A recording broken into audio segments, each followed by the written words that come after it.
दोस्तों आज हम पढ़ने वाले हैं जैन धर्म के बारे में। दोस्तों जैन धर्म से संबंधित एक क्वेश्चन आपके पेपर में देखने को मिलता है।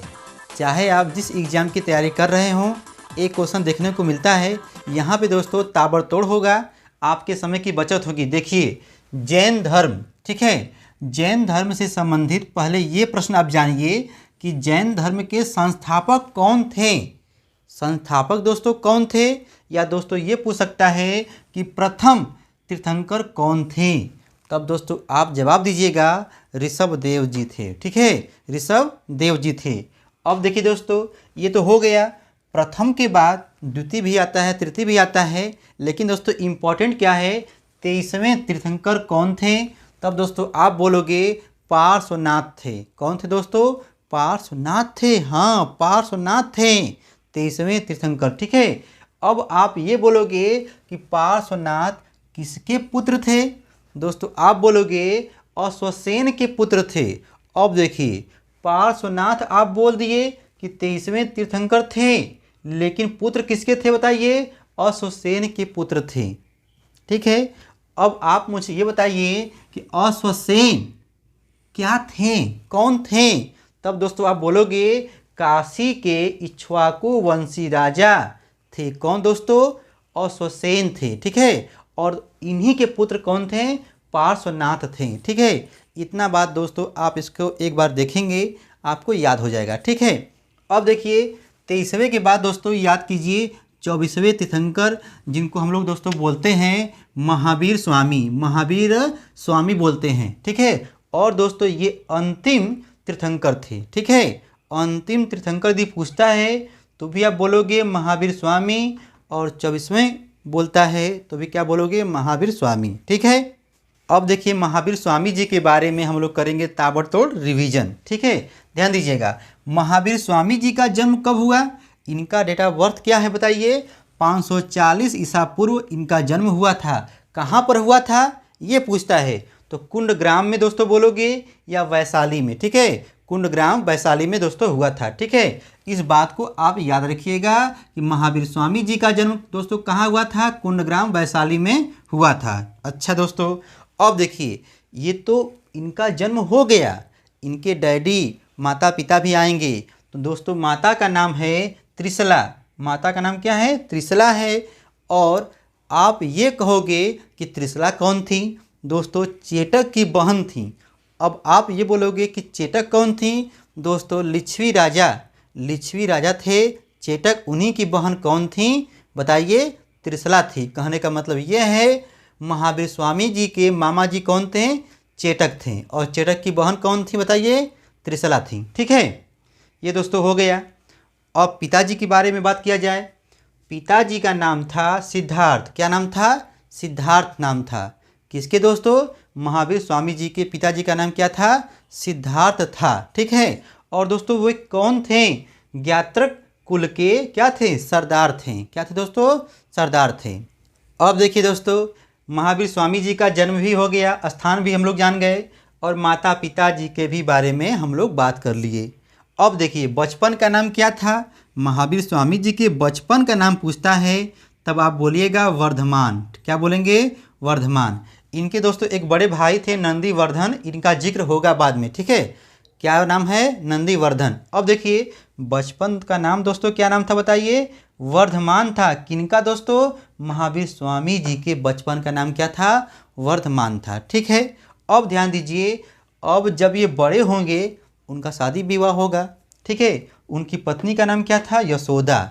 मतलब महावीर स्वामी जी के पत्नी का नाम क्या था बताइए, यशोदा था। ठीक है, अब देखिए भैया जब इनकी शादी हो गई, ठीक है, तो बाल बच्चे भी होंगे। तो इनकी पुत्री का नाम था अनुज्जा प्रियदर्शनी। आपके पेपर में पूछता है महावीर स्वामी जी के पुत्री का क्या नाम था, तो क्या बोलोगे, अनुज्जा प्रियदर्शनी था। ठीक है, अब ये भी बड़ी होंगी, इनकी भी शादी कराया जाएगा। ठीक है, जो महावीर स्वामी जी के दामाद बनेंगे, तो दोस्तों महावीर स्वामी जी के दामाद का नाम था जामिल। क्या नाम था, जामिल नाम था। अनुज्जा प्रियदर्शनी के पति थे कौन, जामिल। दोस्तों जामिल के बारे में एक बात और आएगा लास्ट में, हम आपको बताते हैं। ठीक है, अब देखिए ये तो आपका हो गया बायोडाटा जो है पूरा हो गया। किनके बारे में? महावीर स्वामी जी के बारे में हो गया कि जन्म कहाँ हुआ था, बताइए। कुंडग्राम वैशाली में हुआ था। माता का नाम त्रिशला, पिता का नाम सिद्धार्थ था। ठीक, त्रिशला कौन थी? लिच्छवी राजा चेटक की बहन थी। ठीक, अब देखिए पिता कौन थे? सिद्धार्थ थे। और वो क्या थे? ज्ञात्रक कुल के सरदार थे। ठीक है दोस्तों, अब देखिए महावीर स्वामी के बचपन का क्या नाम था? वर्धमान था। बड़े भाई का नाम क्या था बताइए? नंदीवर्धन था। ठीक है, अब देखिए इनकी पत्नी का क्या नाम था बताइए? यशोदा नाम था। यशोदा नाम था, हाँ यशोदा नाम था। अब देखिए इनकी पुत्री का क्या नाम था? अनुजा प्रियदर्शनी। और इनके दामाद का नाम था जामिल, जो कि अनुजा प्रियदर्शनी के पति थे। ठीक है, इतना बात दोस्तों आप लोगों को आ गया होगा। अब देखिए जब 30 वर्ष की अवस्था में जब ये थे महावीर स्वामी जी, इनके माता पिता जब मर गए दोस्तों, आपको बता दें जब इनकी माता त्रिशला और पिता सिद्धार्थ की जब मृत्यु जब हो गई और ये जब 30 वर्ष की अवस्था में थे, ठीक है, तो अपने बड़े भाई नंदीवर्धन से आज्ञा लिए, अनुमति लिए, परमिशन लिए दोस्तों कि मैं संन्यास लेना चाहता हूँ। ठीक है, अब संन्यास ले करके क्या किए? देखिए 30 वर्ष की अवस्था में संन्यास लिए और 12 वर्ष तक कठिन तपस्या किए दोस्तों। कुल मिला जुलाकर उनकी आयु लगभग में हो जाएगी 42 वर्ष। 30 वर्ष की अवस्था में संन्यास लिए और 12 वर्ष तक कठिन तपस्या की। जोड़िए 30 + 12 कितना होगा? 42 वर्ष कठिन तपस्या कर लिए। ठीक है, और दोस्तों जब कठिन तपस्या किए उनको ज्ञान की प्राप्ति हुई। ज्ञान की क्या हुई? प्राप्ति हुई। तो पूछता है कि जो ज्ञान की जो प्राप्ति हुई, संपूर्ण ज्ञान जो प्राप्त हुआ, कहाँ दोस्तों? आप बोलोगे जृंभी के समीप। जृंभी के समीप उनको संपूर्ण ज्ञान का क्या हुआ? प्राप्ति हुआ। आपके दोस्तों पेपर में पूछता है कि आप मुझे ये बताइए कि नदी किस नदी के तट पर, बताइए। तब आप बोलोगे ऋजुपालिका नदी के तट पर जृंभी के समीप संपूर्ण ज्ञान की प्राप्ति हुई 12 वर्ष के बाद, कठिन तपस्या करने के बाद।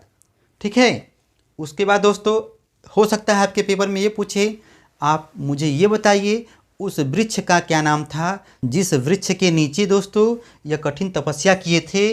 तब दोस्तों आप बोलोगे महावीर स्वामी जी साल वृक्ष के नीचे तपस्या करके संपूर्ण ज्ञान प्राप्त किए थे। साल वृक्ष के नीचे। ठीक है, अब देखिए दोस्तों जब ये ज्ञान प्राप्त कर लिए, ठीक है, इनको उसी समय जो है महावीर स्वामी जी को जीन मतलब विजेता, अहर्त मतलब पूज्य, और निग्रंथ माने होता है बंधनहीन। ठीक है, मतलब विजेता, पूज्य, बंधनहीन कहलाए। कौन दोस्तों? महावीर स्वामी। ठीक है, जब वो 12 वर्ष की कठिन तपस्या कर लिए तब, ठीक है ना, तब क्या कहलाए? विजेता, पूज्य और बंधनहीन कहलाए। अब देखिए दोस्तों, अब वह उपदेश भी देंगे। तो उपदेश देंगे तो प्राकृतिक भाषा में, प्राकृति भाषा में, जिसको हम लोग क्या कहते हैं? अर्धमागधी कहते हैं। अर्धमागधी कहते हैं। ठीक है, उस भाषा में क्या किए? उपदेश दिए। अब देखिए कुछ इम्पोर्टेंट पॉइंट को और जानिए कि महावीर स्वामी जी के अनुयायी जो थे उनको मूलतः क्या कहा जाता था बताइए? निग्रंथ। निग्रंथ कहा जाता था। इसका मतलब क्या होता बताइए? बंधनहीन। बंधनहीन। ठीक है, अब देखिए प्रथम अनुयायी का नाम पूछता है तो आप बोलोगे जामिल थे। जामिल कौन थे? अरे भैया इनके दामाद थे और अनुजा प्रियदर्शनी के पति थे जामिल। तो ये कौन थे? प्रथम अनुयायी थे। ठीक है, जैन धर्म के। अब देखिए इसके बाद प्रथम जैन भिक्षुणी यदि पूछता है तो आप याद करोगे चंपा को। किसको करोगे याद? चंपा को। प्रथम जैन भिक्षुणी कौन थी? चंपा थी। अब कहोगे चंपा कौन थी? तब आप बोलोगे नरेश दधिवाहन की पुत्री थी। कौन दोस्तों? चंपा, जो कि प्रथम जैन भिक्षुणी थी। ठीक है, इतना बात दोस्तों आप लोग याद कर लीजिएगा। अब देखिए आपको दोस्तों बता दें जैन धर्म से संबंधित बहुत सारी बातें हैं। कुछ ये भी बात जानिए, महावीर जी अपने शिष्यों को 11 गणधरों में क्या किए थे? विभाजित किए थे। क्या किए थे दोस्तों? 11 गणधरों में विभाजित किए थे। ठीक है, अब ध्यान दीजिए मृत्यु कब हुई थी? 72 वर्ष की जब अवस्था में थे निर्वाण। ठीक है दोस्तों, 72 वर्ष की अवस्था में इनकी मृत्यु हुई थी। और दोस्तों ईसा पूर्व का नाम बोलेगा तो आप बोलोगे 468 ईसा पूर्व में हुआ था। ठीक है, कहाँ हुआ था? बिहार में हुआ था। बिहार के दोस्तों किस जगह में हुआ था? पावापुरी, जिसको दोस्तों बोलते हैं राजगीर। पावापुरी मतलब दोस्तों राजगीर में हुआ था। ठीक है, कहाँ पड़ता है? बिहार में पड़ता है। अच्छा दोस्तों, ये भी बात जानिए कि मल्ल राजा, ठीक है, मल्ल राजा सृष्टिपाल के राजप्रसाद में, मल्ल राजा सृष्टिपाल के राजप्रसाद में महावीर स्वामी को निर्वाण प्राप्त हुआ था। निर्वाण प्राप्त हुआ था दोस्तों, मतलब मृत्यु कहते हैं, निर्वाण का मतलब होता है। ठीक है, अब देखिए आप लोगों को ये बताना है कि आर्य सुधर्मा कौन था, बताइए। आप लोग दोस्तों कमेंट में कमेंट कीजिएगा आर्य सुधर्मा कौन है। ठीक है, लेकिन दोस्तों आपको बता दें, महावीर स्वामी जी के मृत्यु के बाद, महावीर स्वामी जी की मृत्यु के बाद दोस्तों आर्य सुधर्मा एक ऐसा व्यक्ति था जो गंधर्व था। ठीक है, जो क्या था दोस्तों? जीवित था। दोस्तों आप लोग इस बात को भी जानिए, आर्य सुधर्मा तो एक अकेला गंधर्व था जो इनकी मृत्यु के बाद भी जीवित रहा। और दोस्तों आपको बता दें, आर्य सुधर्मा जो है प्रथम थेरा अर्थात मुख्य उपदेशक रहा इनकी मृत्यु के बाद। ठीक है, आर्य सुधर्मा के बारे में तो भी दोस्तों आप लोग जान गए। ठीक है, अब आप लोगों को थोड़ी बहुत दोस्तों बातें ये भी जानिए। अब हम लोग पढ़ेंगे जैन धर्म के विभिन्न संप्रदाय के बारे में। जैन धर्म के विभिन्न संप्रदाय के बारे में आप लोग सिर्फ ये जानते हो कि श्वेतांबर होते हैं और दिगंबर होते हैं, श्वेतांबर और दिगंबर होते हैं, लेकिन इसके भी बारे में रोचक कहानी है। आप यहाँ पर ताबड़तोड़ देखिए। देखिए पहले होता क्या है, चंद्रगुप्त मौर्य के समय मगध में अकाल पड़ा। ठीक है, 12 वर्षों तक अकाल पड़ा। तो अब क्या हुआ, उस समय जैन संप्रदाय के प्रमुख भद्रबाहु थे। ठीक, तो भद्रबाहु क्या किए, चंद्रगुप्त मौर्य के साथ कहाँ चले गए? अपने अनुयायियों के साथ दक्षिण भारत कर्नाटक चले गए। ठीक है, लेकिन इन्हीं के साथ चंद्रगुप्त मौर्य भी गए थे, चंद्रगुप्त मौर्य भी गए थे। तो अब यहाँ पर देखिए चंद्रगुप्त मौर्य के बारे में थोड़ा सा यहाँ पर झलक देख लीजिए। वहाँ पर क्या हुआ, श्रवणबेलगोला में, ठीक है, श्रवणबेलगोला में उन्होंने संलेखना पद्धति से बिना अन्न पानी, बिना कुछ खाए पिए अपने शरीर को त्याग दिए।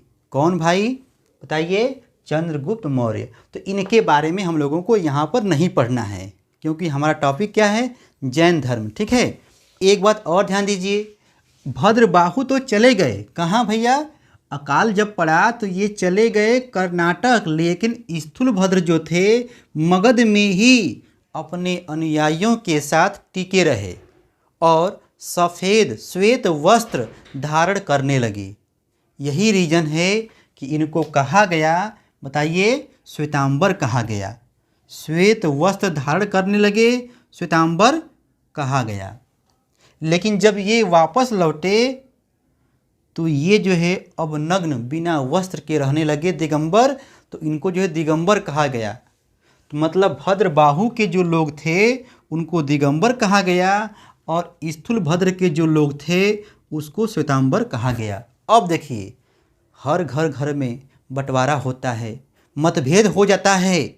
तो यहाँ पर भी मतभेद हुआ, दिगंबर और श्वेतांबर के जो लोग थे उसमें मतभेद हो गया। कैसा कैसा मतभेद हुआ, अपने आँखों से देखिए।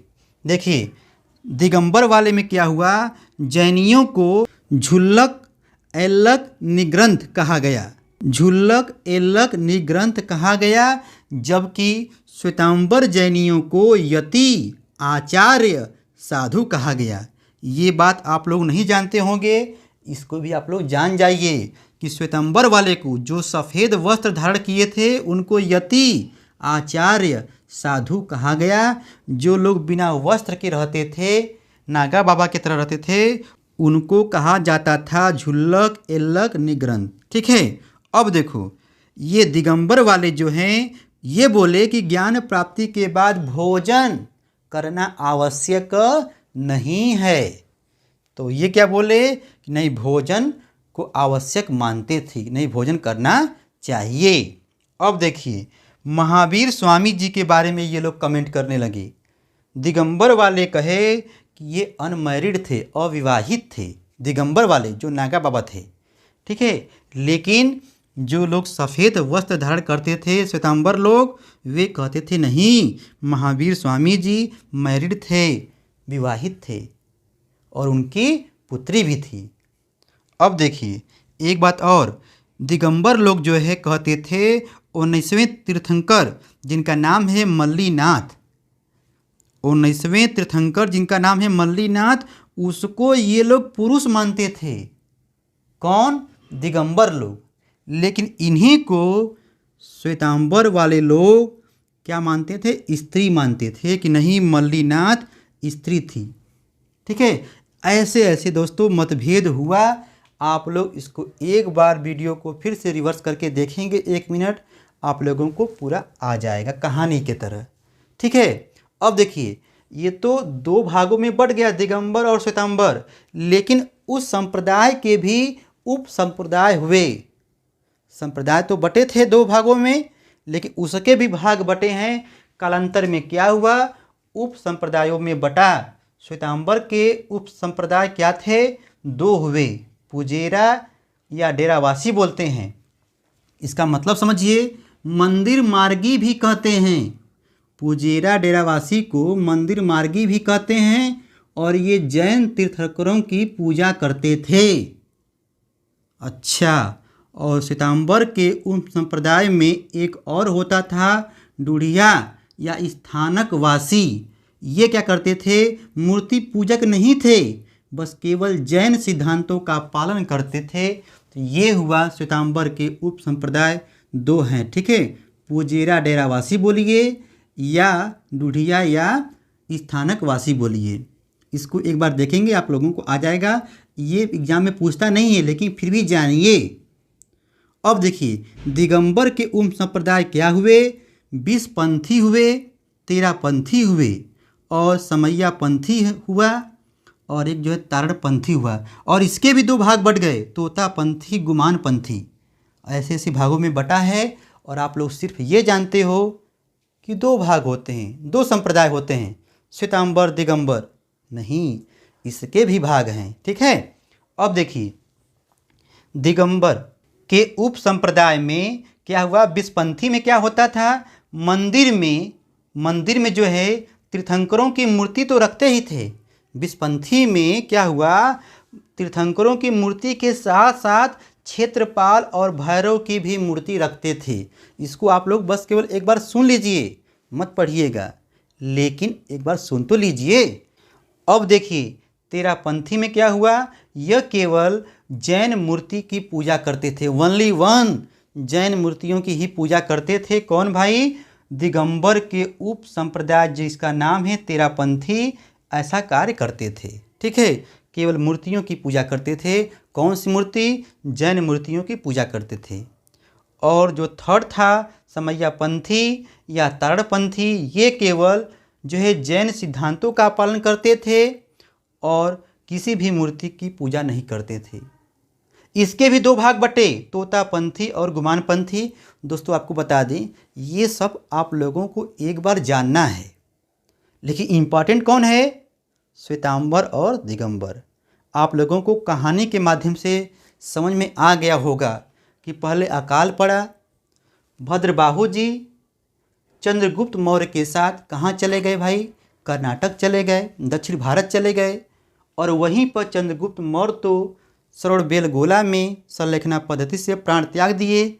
लेकिन भद्रबाहु जब वहाँ से वापस लौटे, अब इधर क्या हुआ? स्थूलभद्र जो थे वे मगध में ही अपने अनुयायियों के साथ वहाँ पर टिके रहे, लेकिन श्वेत वस्त्र धारण करने लगे। अब भद्रबाहु जब देखे कि ऐसा कार्य हो रहा है, तो इन दोनों लोगों में मतभेद पैदा हो गया। अब ये लोग जो है बिना वस्त्र के रहने लगे और दिगंबर कहलाए, और ये लोग जो है श्वेत वस्त्र धारण किए तो क्या कहलाए? श्वेतांबर कहलाए। इनके जैनियों को, श्वेतांबर वाले को यति आचार्य साधु कहा गया और ये भोजन को आवश्यक मानते थे और ये कहते थे कि नहीं, महावीर स्वामी जी विवाहित थे, मैरिड थे और उनकी पुत्री थी। और ये लोग, श्वेतांबर के लोग ये मानते थे कि 19वें तीर्थंकर जो मल्लीनाथ थे वे स्त्री थी, जबकि ये लोग क्या कहते थे कि नहीं, ये पुरुष थे।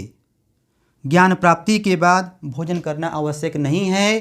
कौन बोला भैया? दिगंबर के लोग बोले। और इनके जैनियों को झुल्लक, एल्लक और निर्ग्रंथ कहा गया। इतना बात दोस्तों आप लोगों को आ गया होगा। अब इसके बाद श्वेतांबर के भी उप संप्रदाय हुए जो 2 भागों में बट गए। पुजेरा डेरावासी एक है, ठीक है, और दूसरा है डूढ़िया या स्थानकवासी। क्या बातें हैं, इसको आप लोग पढ़ लीजिएगा। और उसके बाद दिगंबर वाले में क्या हुआ?